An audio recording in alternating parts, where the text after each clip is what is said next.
All right, good afternoon, everyone. My name is Danae Aber. I'm the Executive Director of the Louisiana Rural Health Association. Thank you so much for joining us for this webinar, Unlocking the Power of 340B Strategies and Solutions for Healthcare Success. LRHA is happy to host this webinar presented by Erica Cooperrider and Nathan Smith of Wipfli. This webinar is being recorded and will be available along with a copy of the slides on the webinar recordings page of our website, and I will drop a direct link to the relevant page in the chat. Your lines should have been muted automatically when you joined. Please remain on mute to prevent background noise, and you can enter any questions you may have in the Q&A box. After the webinar, a survey should automatically open in your internet browser. We do ask that you please complete that survey as it helps us to continue to improve our future events and identify future education topics. So with that, I would like to welcome Erica and Nathan. Erica is a 340B Apex certified expert and has been working with the 340B world for 7 years. She has wide-ranging experience with FQHCs and lookalikes, as well as hospital-type 340B covered entities, and has consulted on everything from enrolling in the program to compliance to 340B financial analysis to HRSA 340B audit support. Nathan is a former medical practice executive that joined Wipfli's healthcare team in 2021. He's also a 340B Apexis certified expert and works with rural hospitals and clinics as well as FQHCs on reimbursement projects and 340B services. Thank you so much for being here today, and I'm going to hand it off to you. Thank you, Danae, and welcome, everyone. Glad to have you here with us. This is just kind of the overview of what we're going to be talking about today. We're going to give a brief overview, background of the 340B program, talk a little bit about 340B in operation at your covered entity, and then some of the compliance risks and 340B services. So I will start with just a brief overview. The 340B program was started in 1992. And it was specifically to protect safety net providers from rising drug costs. And all manufacturers who want their drugs covered by Medicaid are required to also provide a 340B discount. So it's it's an optional program for the manufacturers, but not really, because all manufacturers want their drugs to be included in the Medicaid program. Over here on the right, this is the program intent. The 340B program enables covered entities to stretch scarce federal resources as far as possible, reaching more eligible patients and providing more comprehensive services. This is a list of covered entities that are eligible for the program: FQHCs and lookalikes, disproportionate share hospitals, et cetera.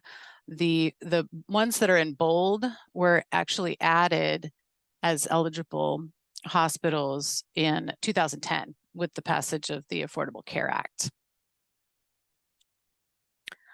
And the determining what eligibility, eligible locations and sites, 340B is an outpatient only program. So, and for hospitals, the sites have to show as reimbursable on the entity's most recently filed Medicare cost report. And then for FQHCs and grantees, the eligible sites need to be included in the grant. Eligible providers are employed by, are under contracts with the entity, or under other arrangements, the very vague term there. And that is what's used when you're getting referral prescriptions, considering those as eligible dispenses. You do have to be careful with that because there are extra compliance concerns when you're talking about referrals. Eligible patients, again, is this only for only outpatients. The covered entity needs to maintain the patient records and the responsibility for the care of the patient. And now Nate is going to talk a little bit about 340B in operation. You're on mute, Nate. Sorry, thanks for that. First, we're going to talk about in-house use. In-house use refers to entity-owned pharmacies that are on-site or physician-administered drugs during a visit. 340B drugs are purchased at a discount of 25 to 50% off, but insurances are billed at the same rate. So this creates a 340B savings, and revenue is generated by covered entities. Covered entities save money on drug or supply purchases, even if it's not billed separately, meaning when 340B drugs are dispensed in-house and rolled up into a flat PPS rate, the 340B program is still beneficial to covered entities because they're still paying less for the clinic administered drugs. Covered entities also need to have policies and procedures specific to the 340B program for their in-house use. If or when audited by HRSA, you'll need to provide them with a separate set of P&Ps just for the 340B compliance side of things. In-house pharmacies can be open or closed door. Basically, open door means that anyone can come and get their prescription filled at the pharmacy, whereas closed door is only available to the covered entities' patients. You want to pay careful attention in the open door model and make sure that you are either physically separating your inventory or utilizing a virtual replenishment software to prevent diversion and ensure that only covered entity patients are receiving the 340B drugs. Next, we're going to talk about contracting with retail pharmacies, which can be, it can create additional revenue streams for covered entities.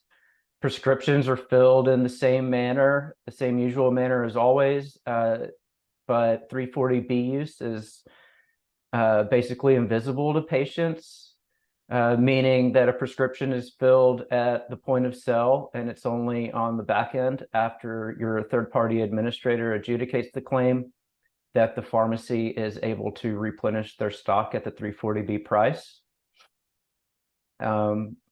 One advantage of utilizing contract pharmacies is that they don't require the significant investment in personnel, equipment, and infrastructure like in-house pharmacies do. Contract pharmacies must also be in compliance with the 340B program, and the onus is always on the covered entity to ensure that that's happening. Ways to do that include self-auditing or external audits, which are expected by HRSA. In Louisiana, contract pharmacies can't dispense 340B drugs to Medicaid patients, and that's the case for both fee-for-service and managed care. And covered entities want to ensure that TPAs have excluded bin PCNs for Medicaid. And a bin PCN is just an identifying number specific to that health plan.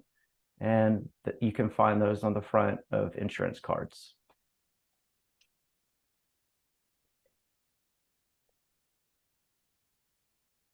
All right, this slide illustrates how the reimbursement works for contract pharmacies. And we're going to start where Erica has the arrow up in the left, where the pharmacy processes the 340B prescription and a claim is sent to the payer, which reimburses at $100. And then the pharmacy is going to get their $15 cut. The remaining $85 goes through the TPA, which is going to get their fee, collect $5 out of that $85. There's $80 remaining, which gets passed through to the covered entity. The covered entity is going to replenish that drug for $60 in a ship to bill to arrangement, which means that the 340B drug is replenished and shipped to the pharmacy, but the bill is actually sent to the hospital or clinic. And then you can see that the covered entity in this situation nets $20 for this 340B dispense. And this chart is basically the same as the last one, and it's just comparing a standalone arrangement on the left-hand side to contract pharmacy arrangement over on the right-hand side. Dispensing fees are typically higher with 340B prescriptions as opposed to non-340B.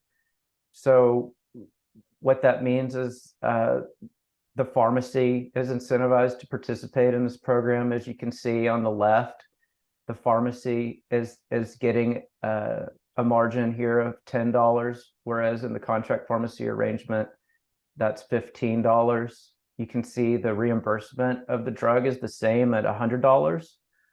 However, on the left-hand side in the traditional model, the drug cost is $90, and the health center isn't buying in the business of purchasing drugs at all. So they're not netting anything in a traditional model. But on the contract pharmacy arrangement, you can see that the health center is able to get that drug at a discount of $60 compared to $90 in the traditional model. And the TPA is going to get their cut, and the health center is going to, this situation, which is the same as the previous slide, they're going to net gain $20 in this arrangement. So the bottom line is pharmacies are, they should be happy to participate. So maybe the arrangement is too good because in 2020 in the summer, manufacturers began placing restrictions on contract pharmacies, and Eli Lilly was the first to set off a chain of restrictions on contract pharmacies. And they announced that they're no longer going to offer 340B pricing on Cialis. And Cialis was a strategic decision because it's not a life-saving drug. So Eli Lilly picked that intentionally to kind of see what they're able to get away with.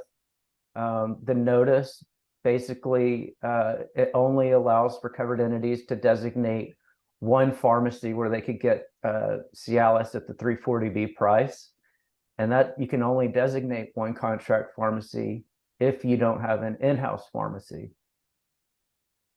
So shortly after Eli Lilly, Sanofi, AstraZeneca, and some other manufacturers started imposing contract pharmacy restrictions. Essentially, it's the same model where you can only designate one single contract pharmacy instead of being able to have as many as you wanted to. And that's, again, only if you didn't have an in-house pharmacy in place. So if you have an in-house pharmacy in place, you can't even designate the one and get the pricing. And as of this summer, there are 24 manufacturers that have implemented similar restrictions on contract pharmacies. As you can imagine, there are several lawsuits working their way through the court system on whether or not manufacturers can impose these restrictions, and if so, what are the criteria or the guidelines. There are decisions expected any day. One appeals court has already sided in favor of manufacturers. So hopefully some of the other appeals will go in favor of the covered entities, and then it'll get kicked up to the Supreme Court, and then we'll have a final decision on what can and can't happen with contract pharmacy restrictions. If you want to keep up with what all these restrictions are, the National Association of Community Health Centers has a list of these, and this link right here at the bottom will take you to that chart. However, I think when they update it, this link changes. So let's go on to the next slide, and we'll see a screenshot of the chart.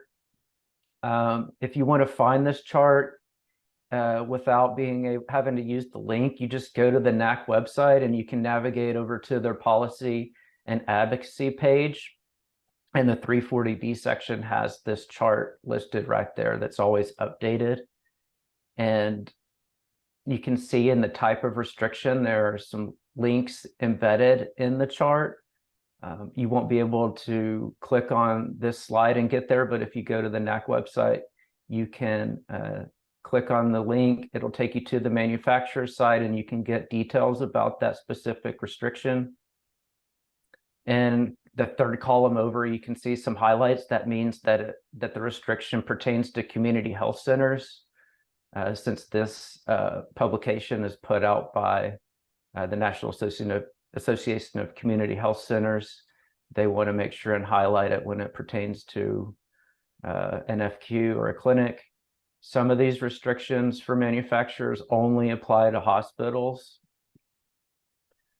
So this is a good resource for you to keep up with the latest restrictions. And we'll move on to the next slide and pass it back over to Erica. Thank you, Nate. So we're going to talk a little bit about discriminatory contracting by PBMs that has cropped up in the past few years. Several PBMs and health insurance companies have started engaging in discriminatory contracting, and primarily through contract pharmacies. And they'll either reduce the payments, charge additional fees, or they will put in place administrative rules that are prohibitively time-consuming. Example of this is there's a large health insurance company that a couple years ago began wanting the 20 modifier included in any claims that use 340B drugs, but that was basically impossible because the pharmacy doesn't know at the point of sale whether it's a 340B sale or not. That they only get that information once the claims are sent to the TPA. So requiring pharmacy to go back and include the modifier after, however long it takes to adjudicate the claim was not really possible. So pharmacies ended up carving out all claims for this particular insurance company because it was impossible to do that modifier requirement. Several states at this point have enacted legislation, including Louisiana, to prevent this type of discriminatory contracting. And it's also receiving a lot of attention at the federal level that we'll discuss a little bit more later. So Louisiana, this summer, I believe, passed Act 358 to prevent manufacturers and PBMs from restricting contract pharmacy use, and with some pushback on these manufacturer restrictions that have been happening over the past couple of years. Teva Pharmaceuticals, if that's how it's pronounced, Teva, voluntarily halted its contract pharmacy restrictions as soon as the law went into effect. But then others have, of course, gone to court saying that the act is in violation of the supremacy clause of the U.S. Constitution. And AstraZeneca, so PhRMA, which is the Pharmaceutical Researchers and Manufacturers Association, filed the first lawsuit, but AstraZeneca actually just filed another suit this month. So we're gonna stay tuned and see what happens with that. This law is getting a lot of attention nationwide because there's fines and penalties that add up pretty quickly. So we're in the 340B world really hoping that this takes hold and doesn't get overturned in the courts. And about half of all the states now have laws protecting covered entities against discriminatory contracting and contract pharmacy arrangements. Some other states that have passed laws on the 340B program. Minnesota and Maine are the primary two, and these are they're imposing reporting requirements on covered entities. So they're not everyone's favorite laws. Minnesota is going to require all covered entities to report 340B data from the previous year, and that's all their costs for drugs, payments that revenue that they've received, and then payments to contract pharmacies for dispensing fees. Maine is requiring 340B hospitals to report annually to estimate their 340B savings and show how they're using those savings to benefit the community, and then a description of how they're reviewing the program and overseeing it to ensure compliance. And these types of requirements may take hold in other states or at the federal level. These have been talked about for quite a while, and we've been watching for this kind of law. So covered entities do need to be prepared to show how their 340B savings are being used, and be ready to report data on their savings and expenditures. So at the federal level, this slide is three different groups who are advocating for changes in the 340B laws. And there has been some activity this summer and spring. In May, the House Energy and Commerce Committee passed two bills that would impose reporting requirements, like we mentioned on the last slide. And then in July, the Senate Finance Committee passed another bill out of committee that it could reduce 340B covered entities reimbursement amounts and also implements reporting requirements.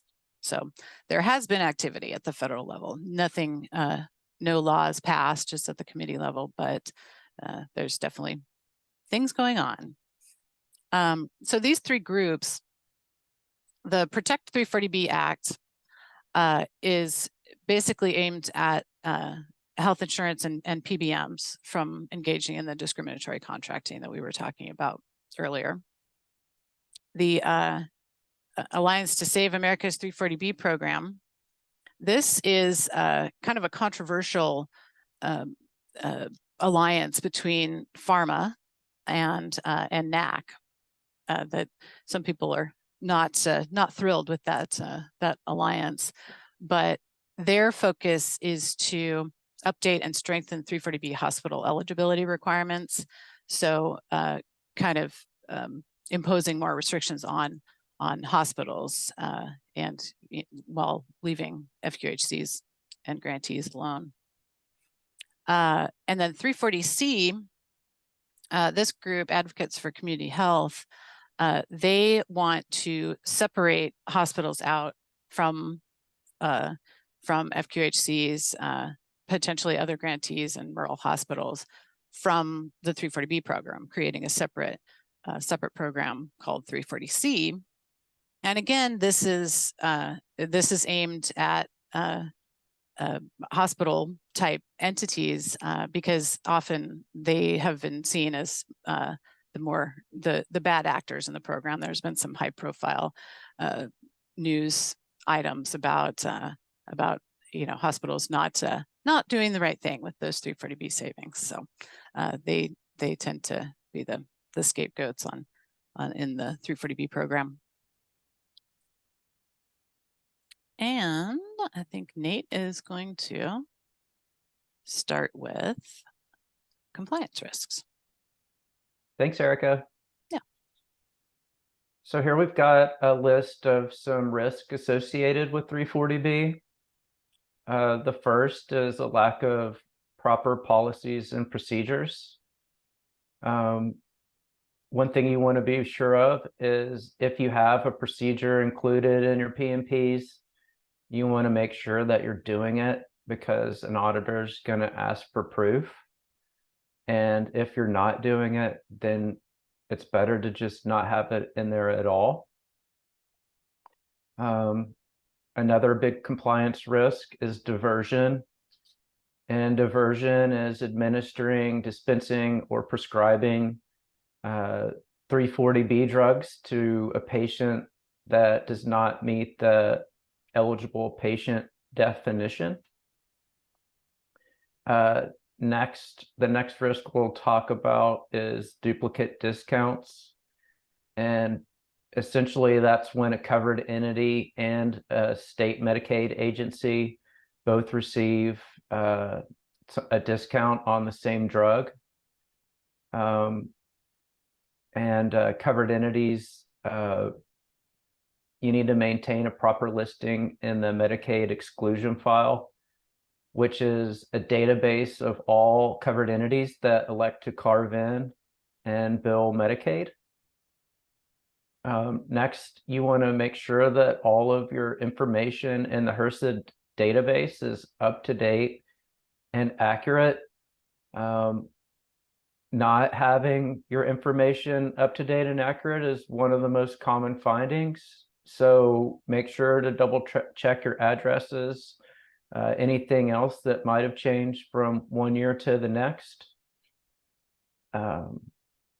Not maintaining audible records is another compliance risk, and you want to make sure to keep those handy for 3 years, which is the statute of limitations, the statute requirement.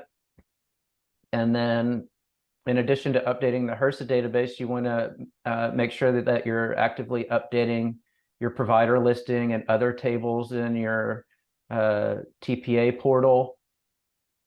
And then finally, another area of focus for 340B audits is making sure that you're properly tracking all of your physician administered drugs. All right, and some commonly overlooked 340B opportunities are the 340B. I'm going to talk a little bit more about this, but the 340B ESP is a website that is a place where you can go and designate a single contract pharmacy for the various manufacturers that have those restrictions.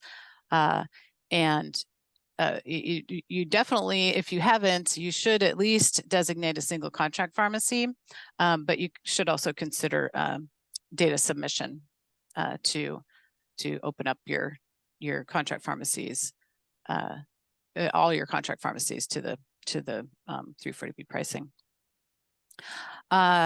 Contract pharmacy opportunities. You shouldn't be afraid to add more contract pharmacies as long as you have a staff member who can adequately oversee and check for compliance. There's and as we talked about before, pharmacies should want to contract with you because they do make a bit more money on dispenses. So you should look into either starting contract pharmacies or expanding your contract pharmacy program if you can. Referral prescriptions.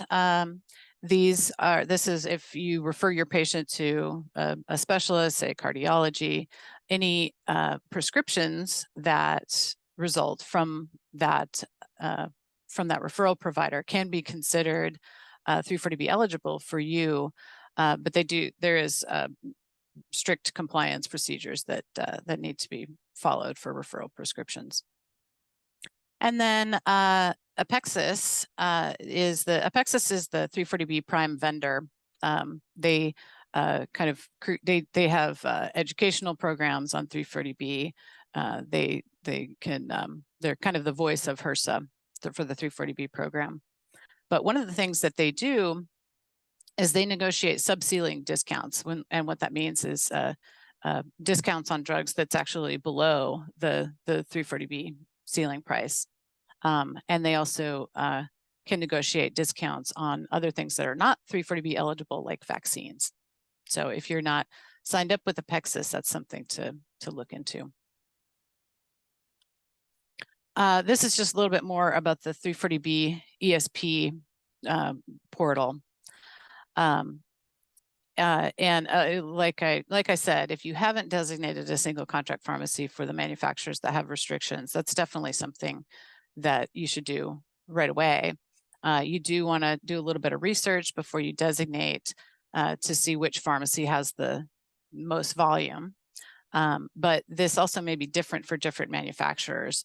So if you have, say 1 or 2 patients that get a high dollar drug from a particular pharmacy, and maybe it's not your, maybe that pharmacy isn't the most volume, but because of these a couple of patients that get that particular drug there, that might be the pharmacy you want to designate for a particular manufacturer. So it doesn't have to be the same pharmacy for each manufacturer. You can dig into a little bit more and see which makes the most sense. You should, and originally when this program first started, first came about, the recommendation was that you not submit data. There was a lot of concern about how that data was going to be used.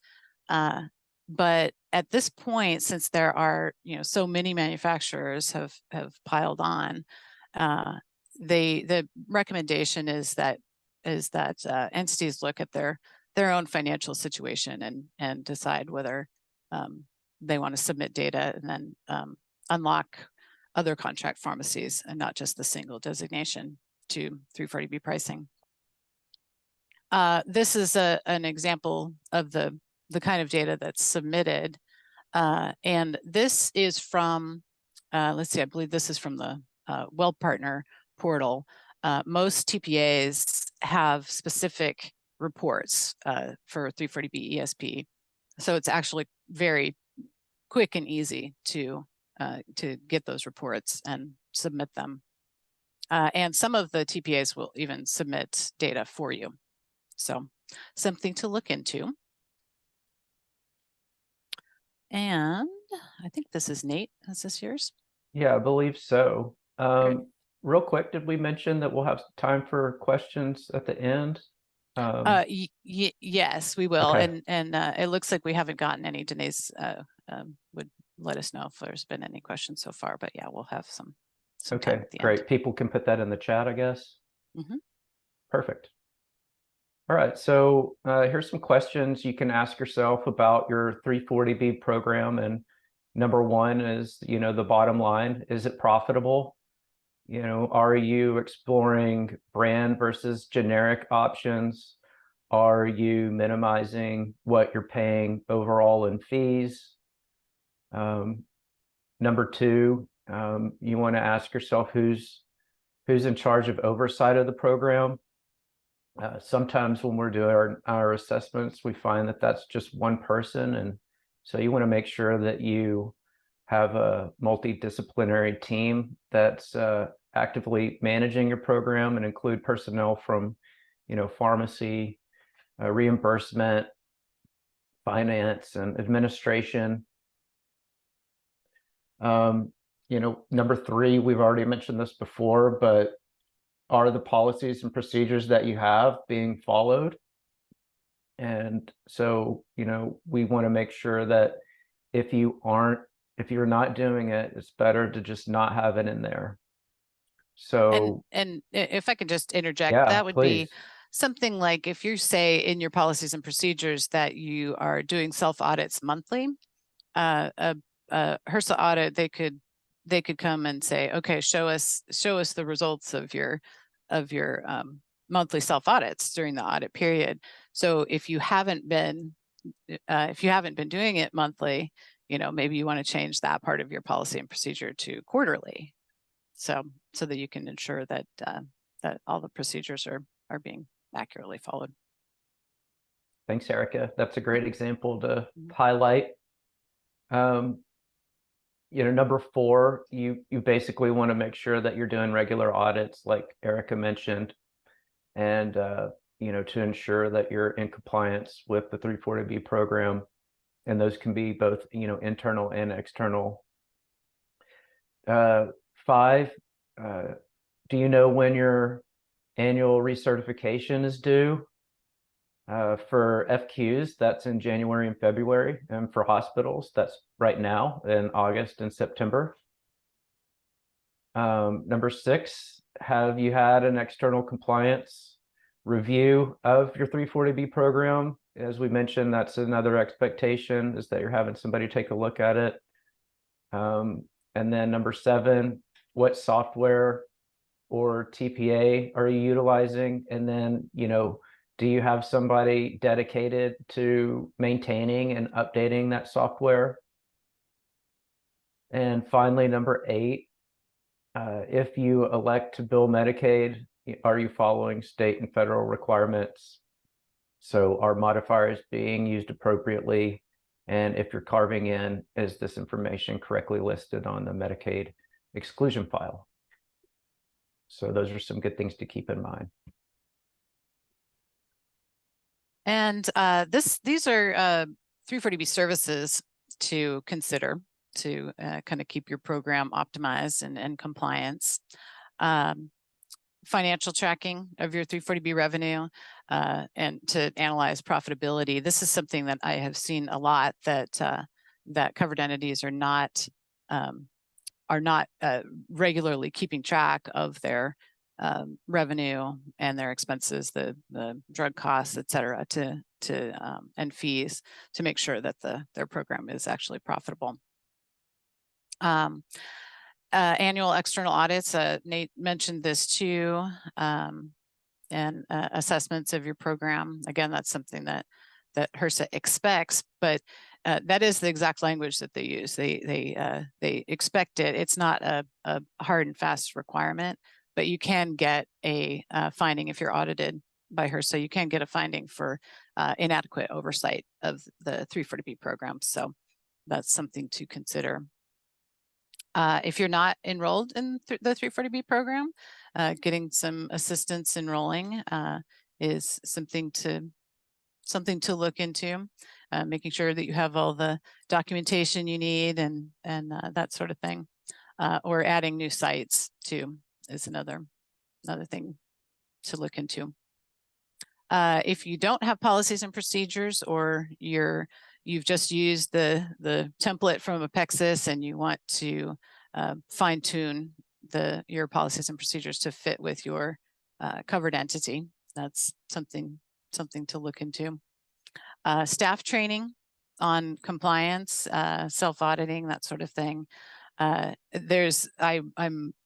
It's often the case that there's only 1 or 2, 3 staff members who even know what the 340B program is at a covered entity. So if you want training for the rest of your staff on the program. Assistance setting up contract pharmacies. Again, these can be a significant source of revenue, even with all the manufacturer restrictions. We still find that contract pharmacies can really provide a good source of revenue for the entity. And then identifying any overlooked opportunities and recommendations on ways that you can improve your program. So I think that is it as far as content. Do we have, and we do have some time for some questions. If anyone has questions or comments on any of this. Is there any questions in the? We don't currently have any questions in the Q&A. Someone did ask about the recording and the slides, and they will be available on our website. That link is in the chat box. It should take about 2 to 3 business days to make sure that we're able to get the recording downloaded and get the slides up there. But everyone should get a follow-up email after the webinar that'll have the link in it as well. Right. So if anyone has any questions, we'll hang out and allow you some time to type those in.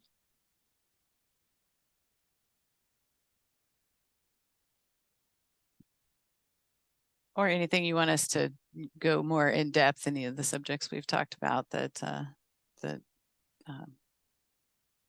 we want any more information on.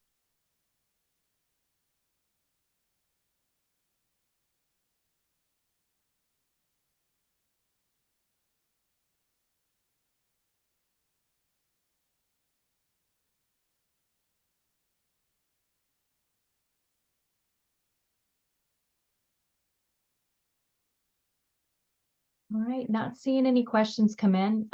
Seems like you guys explained everything very clearly, so so no one has any questions. And this is, feel free. This is our contact information. If you do have any questions or particular problem that you're having with your 340B program, and you want to get in touch, there's myself and Nate, and then Jonathan Prunty, who is our senior business developer. He can also point you in the right direction if you're looking for 340B information. So we hope to hear from you, or if it looks like we're going to end a little bit early, left maybe a little too much time for questions, but we'll look forward to hearing from you if you have anything further. All right. So thanks, Erica and Nathan, so much for joining us and for giving of your time and your expertise to present this webinar for us. As a reminder, when you exit out, you should get a brief survey. It'll automatically open in your internet browser. Please complete that. You can also put any other kind of future education topics that would be useful for you in that survey. And then again, the recording will be available in the next couple of days. Please feel free to reach out to me at LRHA if we can be of any assistance. And thank you so much for joining us, and have a wonderful afternoon. Thank you. Thanks, Danae. Thank you.